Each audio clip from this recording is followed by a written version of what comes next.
everyone, what's going on? And welcome to Azure Aerial. And look at this, we are here today in the United Kingdom and we're flying a brand new airplane, the Just Flight PA-28R Aero Mark III piston engine aircraft. Okay, that's a lot. But welcome aboard, welcome aboard. I have actually already conducted my full formal review of this aircraft because I'm actually a journalist for Enthusiast Gaming, and so I conduct reviews for two of their websites, PC Invasion and Nintendo Enthusiast. And so for the last couple of days I've been taking a look at this airplane, and I've already by the time this video goes up, I should already have published my formal review of it over on the website. So if you'd like to check that out, you can go ahead. This video isn't so much of a review, or at least not a formal one. But I guess in a way it's kind of me just putting the same thoughts that I put in my actual review into like a quick impressions video. And also I just wanted more content for this channel. So I figured, hey, show off the new plane, why not? So let's go ahead and take a look at everything. I've been giving you guys a tour of the outside. As you can see, it's a very beautiful aircraft on the outside. So many little details that they've included. For example, you got the chocks here down to the bottom where the wheels are to make sure that the aircraft stays stationary, and to definitely ensure that you have the tie downs to make sure that it, as the name suggests, stays tied down to the ground in case of high winds. So there's clearly a lot going on from just the outside in terms of details. They've really done a great job at the exterior model. Regardless of which part of the aircraft that you look at, it all looks very, very beautiful, especially with Microsoft Flight Simulator's really awesome graphics engine and lighting effects. But now with all that taken care of, let's go ahead and take a look on the inside. Alright, so now we're hopped on into the cockpit, and just to reduce that wind noise, let's go ahead and close the cabin door. If you're familiar with Microsoft Flight Simulator, you know that very few airplanes, especially the general aviation airplanes, have the ability to open and close any doors, at least for right now. Hopefully that'll be patched in later on. But I'm going to give you guys a quick tour of the cockpit. As you can see, it's a very old aircraft. This aircraft is a couple decades old, I believe about 3 decades old or so. I'll put the actual date of manufacturing up on the screen here, but as you can look, any part of the aircraft that you see from the inside, it's very weathered. You have a lot of scuff marks, a lot of dirt marks from the ages and ages that it's been flying. And basically most arrows, real arrows, are going to look like this because, again, they're all many years old. And look at this flight stick here, the yoke on the pilot's side has a lot of wear and tear on it. You can tell this thing has been through a lot. And even the co-pilot's yoke has a bit of age on it as well. Now let's take a look at these avionics. So let's get those yokes out of the way so you guys can see all the different avionics. If you're not familiar with flying, then this might be a little bit confusing to you. But this is actually as simple as it gets. Well, I shouldn't say that. Some newer planes have even more modern avionics that basically incorporate a lot of these into like one screen. But for a small airplane, this is still almost as simple as it gets, right? So I'm just going to give you guys a basic overview. This is your airspeed indicator, so it shows how fast the plane is going. This is your horizon. It shows you the pitch of the aircraft, whether it's level with the ground or whether it's pointing upward or pointing downward. This is your altitude indicator. Down here is your vertical speed indicator. It shows you how fast you're moving upward or how fast you're moving downward. This is your heading indicator to show you what degrees on the compass that the plane is pointing. Your turn coordinator shows if your wings are level or if they're banking to the left or banking to the right. And finally, over here is another heading indicator. That's for a specific instrument. I don't even know every single instrument here, but I do know the basics. Just enough to fly it, right? Down here is the very, very basic autopilot module. This plane can hold its own altitude. I don't know if that's really a feature for the real Aero or if this is something that Just Flight added in themselves. However, that is here. It's able to hold its own altitude, but it's also able to hold its heading. as well. So it'll keep the plane stabilized, the wings will be stabilized, and you can turn it either left or to the right, however you see fit. You can also use this to make sure that it stays facing whichever direction on the compass that you want it to go. But you have to make sure that it's level with the nose first, so that as soon as you turn it on, it doesn't just immediately veer to the left or veer to the right. So I'm going to go ahead and get that centered with the line right there. Okay, here we go. All right. Now these are our engine gauges here. That's the RPM, and that's the manifold pressure. Going to want to make sure that these stay in the greens, and in the case of the manifold pressure, that it stays high. Otherwise, you will be in trouble. And this is the key, the magneto, that's used to actually start the engine. So, in fact, with that said, let's actually prepare to get this thing started up. So the most modern thing here is the EFB, or the electronic flight bag, which is essentially an iPad that JustFlight has put in here to allow you to control the different aspects of the airplane. So, for example, we have the aircraft states. This is what you use to get the aircraft prepared in a state very, very quickly. So cold and dark is what we're at now, where everything is turned off. Ready for start will prime us for the engine to just start, and we can be on our way, which I'm going to press in just a few moments. Ready for takeoff is to get the aircraft prepared right before you take off, to make sure that everything is in place so that you can just simply roll out and lift off. We can refill our oil and recharge our battery here. In fact, we'll do that right now. No, actually, I think we're at where we need to be. The voltage and the quarts are exactly where they need to be already. The fuel selector, this is to just switch between the left and right fuel tanks in case you're on a very long flight. So if you're on like an hour-long flight, in order to make sure that the aircraft maintains its balance, you'd switch between the left and the right tank so that one tank isn't heavier than the other. The GPS module can actually be selected here. As you can see, we have the 100, which is just super primitive and basic GPS system. The 430, which is a little bit more advanced, it gives us a tiny little map screen. And then the 530, which is about the most modern that you can get for an aircraft like this. And it gives us a nice full screen. However, this is still really, really simple compared to some of the other aircraft that I've already shown off in my other flight videos, right? The yokes, the left and right yoke, which I disabled earlier. And then the equipment, I showed you earlier, the chocks, the tie downs, and the tow bar in case you need to move the aircraft around without it being powered on. And of course the doors, just closed the cabin door a little bit earlier. Another thing about this cockpit is that it's fully interactive, so you can pull down the sunscreen, which is going to be very beneficial because the sun is going down in a few minutes. So we're going to pull, well, since there's nobody in the co-pilot seat, I'm going to leave that up. I'm going to pull the pilot seat down. And we have our little window here, which some pilots even keep open sometimes, actually. I know I can open it. I've opened this before. However, for some reason, it's not letting me open right now. We'll come back to that. No worries. Anyway, we're going to go ahead and get the aircraft ready to start. So that's going to switch on our fuel pump. It's going to switch on our electrical system.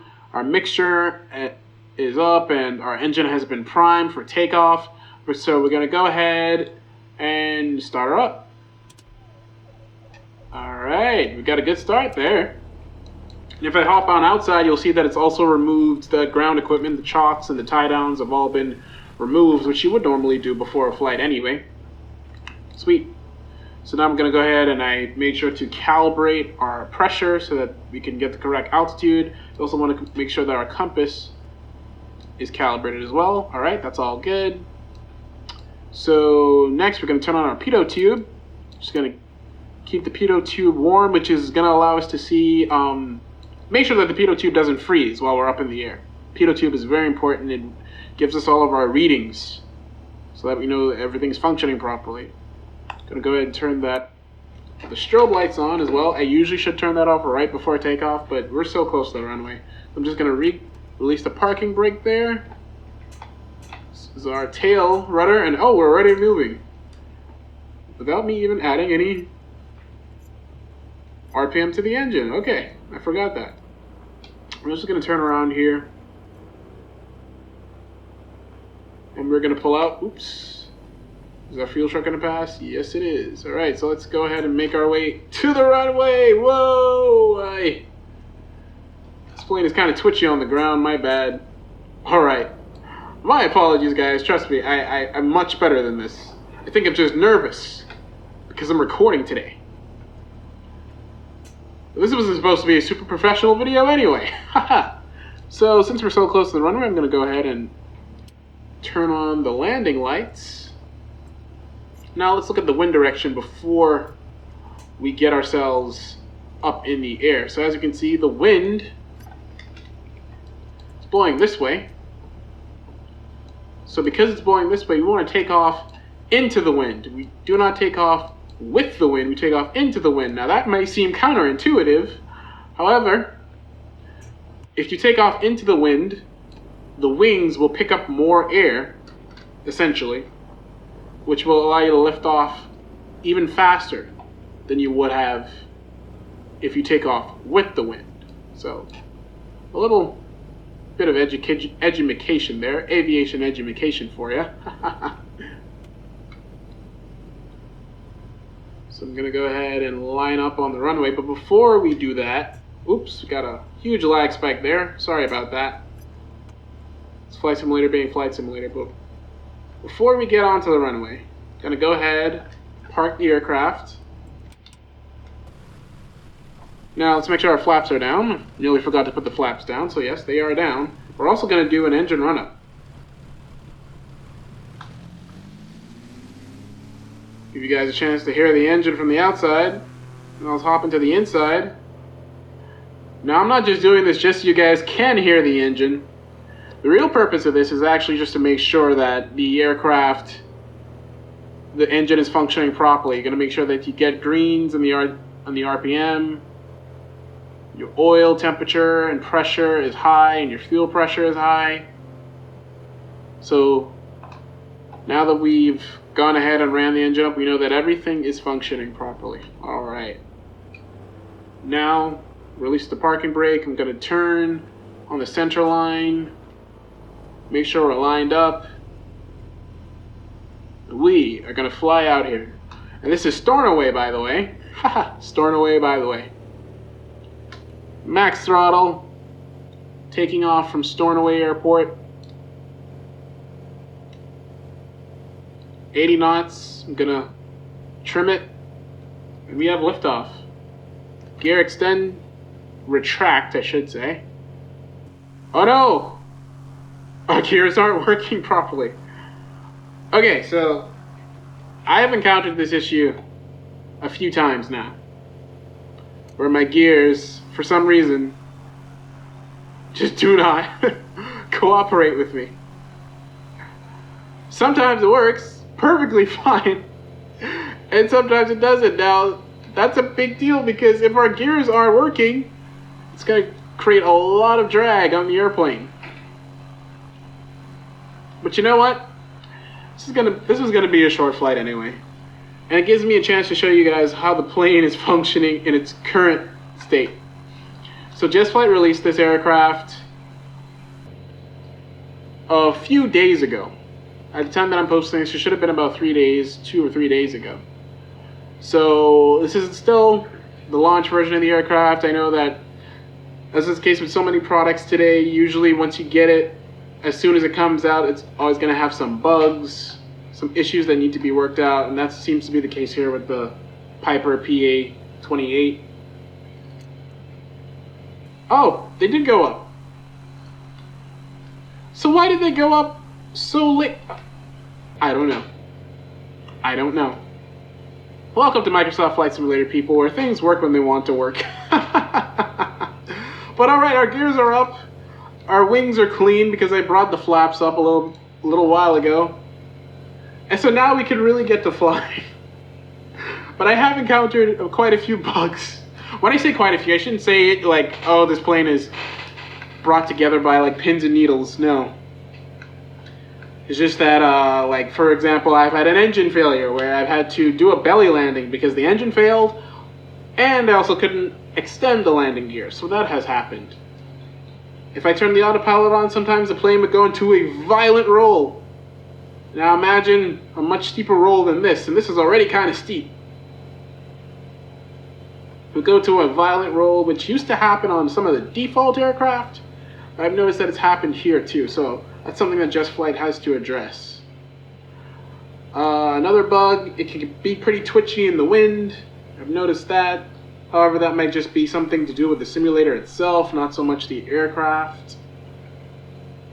Something else that I've noticed, I don't have my notes in front of me right now, but oh yeah, the GPS, like usually if I set up a flight plan, there would be like a purple line or magenta colored line that shows what direction I need to be going in. And you can set GPS to follow that line and remain on it exactly, but sometimes the aircraft would veer off like this, so it would turn away from it and then start going in, not the opposite direction, but just away from the line. And then if I'm not paying attention, I have to correct it and bring it back. But that was on my very first flight. I was just trying to get used to it. It has happened like once or twice afterwards. But another thing that I've noticed that you could do, instead of letting the aircraft guide itself, what you could do is just flick the autopilot on, which I'm going to do right now. So I'm turning the autopilot on, turning the heading on. But before I turn the heading on, again, let me make sure that it's centered with the aircraft's current position. Alright, so I'm going to turn the heading on, and you saw the yoke kind of react. So now the plane is guiding itself, however, it's only going in the direction that I'm pointing it in. So right now we're heading at 225 degrees, which is southeast. If I'm looking at the compass correctly, should be about southeast. So I'm going to bring it, go 200 degrees. Now we're headed directly south.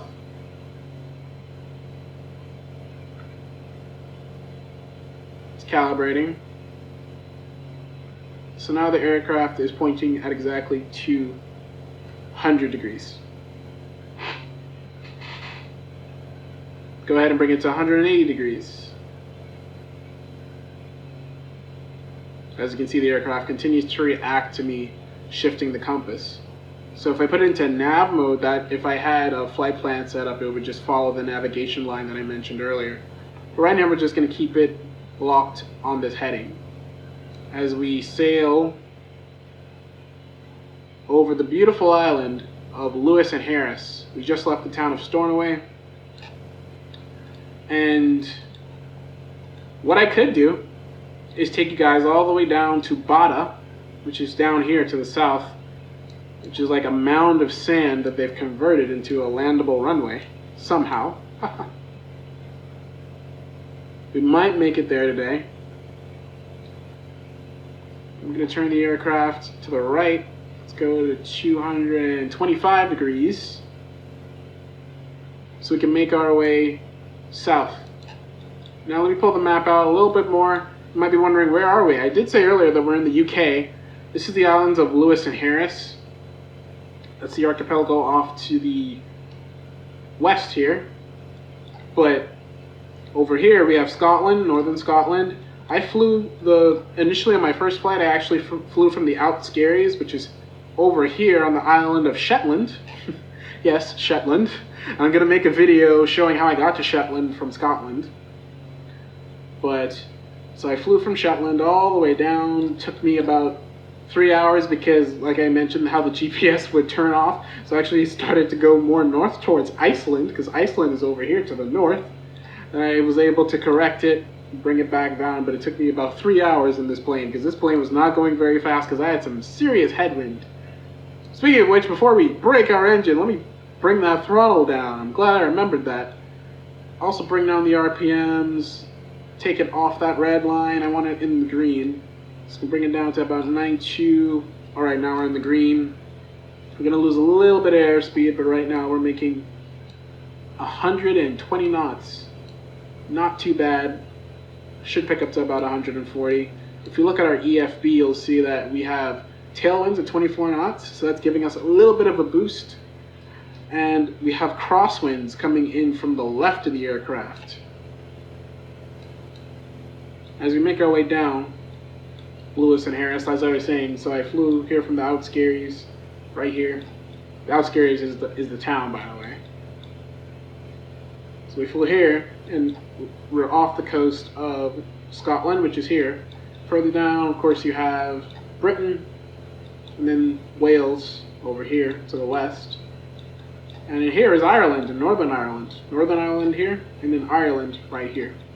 So I'll be flying all the way down to Ireland very, very soon. And I'll keep you guys posted because I'll be posting those uploads of me in this UK tour. I'm not sure exactly how many flights I'm gonna do more with the Piper for this series, but we'll see. If I can just get it to behave, I'll continue taking it up. But enough geography. To go ahead and let you guys enjoy the views. So as you can see, the plane is pretty stable. When it's behaving, it's pretty stable. It is not very quick at all, but when it is behaving, this aircraft is pretty decent to fly. I can't really complain much about it. And as you can tell, the scenery is absolutely beautiful. So we got a good airplane, beautiful scenery, the sun's going down, nice views. It'll soon be golden hour. You know, when the sun gets extremely bright right before sunset, we call that golden hour. So overall, it looks like it's going to be a pretty stable flight. We do have a little bit of turbulence because of the high winds. However, thankfully it's not super stormy. Like yesterday when I flew, it was far stormier out here. So today the weather has calmed down quite a bit. And I am using live weather, by the way. Whoops, wrong toggle. So I am using live weather. So now I'm going to shut up for a bit and just let you guys go ahead and enjoy the views.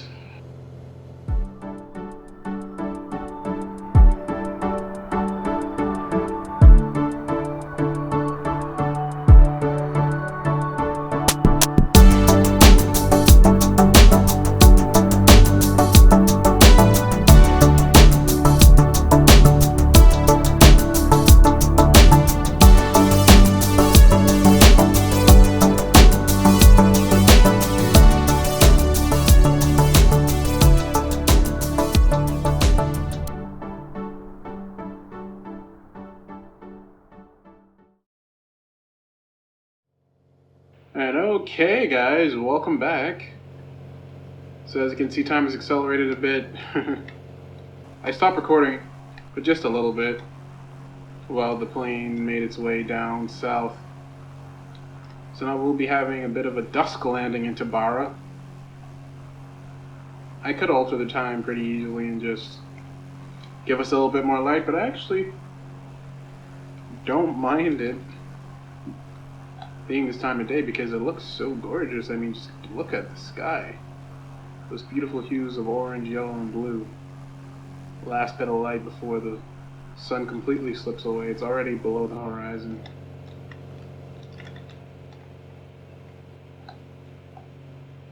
But Barra is right there. As you can see, that huge chunk of sand just sitting there. It really stands out compared to the rest of the terrain.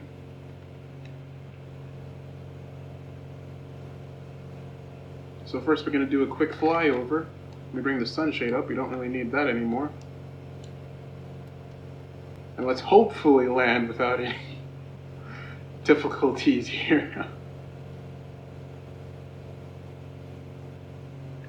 So I'm descending right now. My altimeter was kind of out of whack, but I just calibrated it. Descending, as I was saying before, this plane isn't very fast, so if you look at the speedometer, sorry, the airspeed indicator, we're making just over 160 knots, and this is about the only time I can get that speed. On the aircraft selection menu, it actually says that the cruising speed is 175 miles, not miles, but knots. But you never get anywhere near that speed under normal circumstances, only when you're having quick descent like this. So I'm gonna come, bring the nose up just a little bit right now.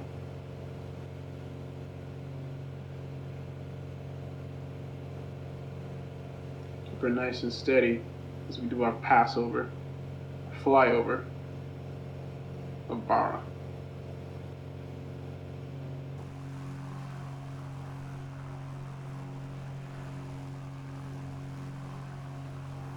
See for yourself.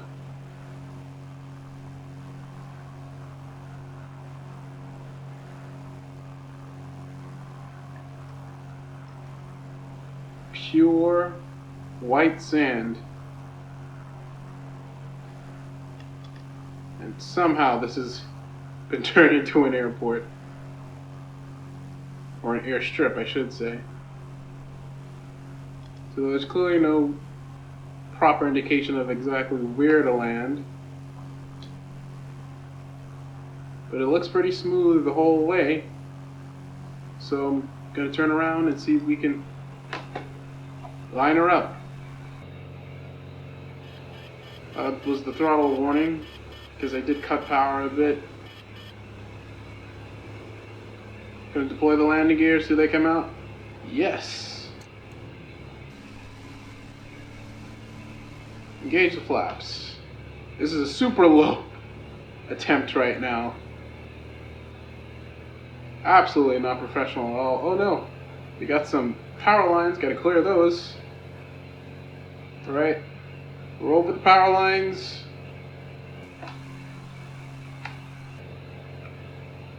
Let's clear that little hill.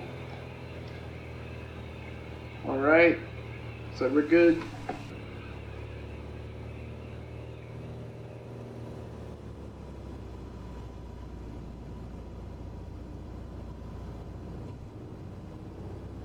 That came down a lot harder than I wanted to. Way harder than I wanted to. My nose wasn't responding. Oh no! Oh no!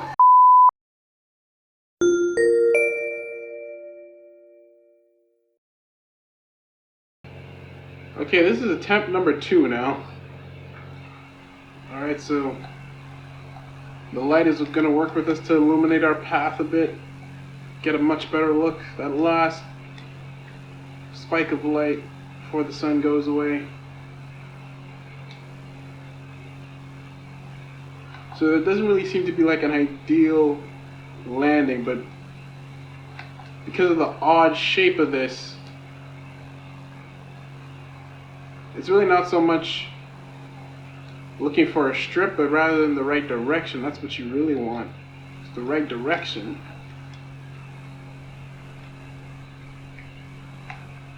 Let's pull her up. And man, I'm just trying to decide, okay, what is the longest distance that we can get? Let me try from this direction. Just look how beautiful this is right now.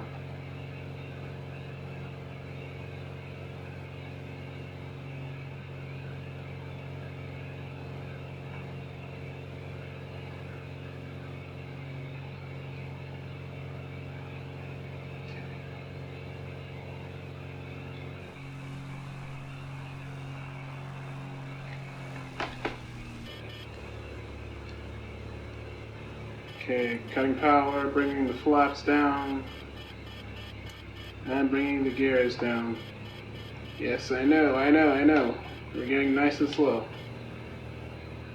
Alright, that horn's gone. Very good. As you can tell, this is in a very precarious area, because you got the hill surrounding you, and then you have the water on the next side. So really, if you mess up, you either have two options. You either hit the water or you hit the hill. Or even before that, the road. Alright. Let's try this one more time. Okay, this one's a lot better. There we go. There we go. That's way smoother than the last time.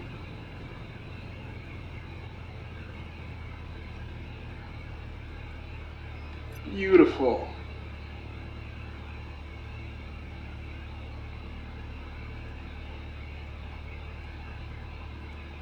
We'll just bring it over here to that small building.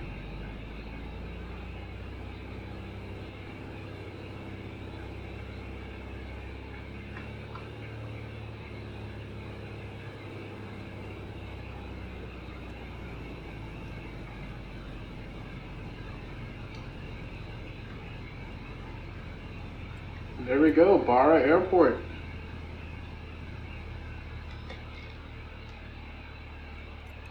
Give you guys a proper look at the exterior. As you can tell, the lights are super bright. And this is overall a really nice airplane. Let's head back into the cockpit and power her down. Switch on the flashlight here. First off, we're going to lower our RPM. Come back to the magneto switch. Turn that off. Turn off our pitot. All of our lights. Our fuel pump's going to die now. Turn off our alternator. And finally, kill the battery.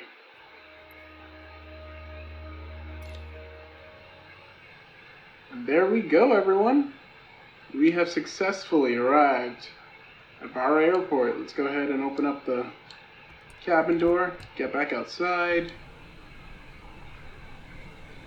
Yes, here we are in beautiful Barra Airport.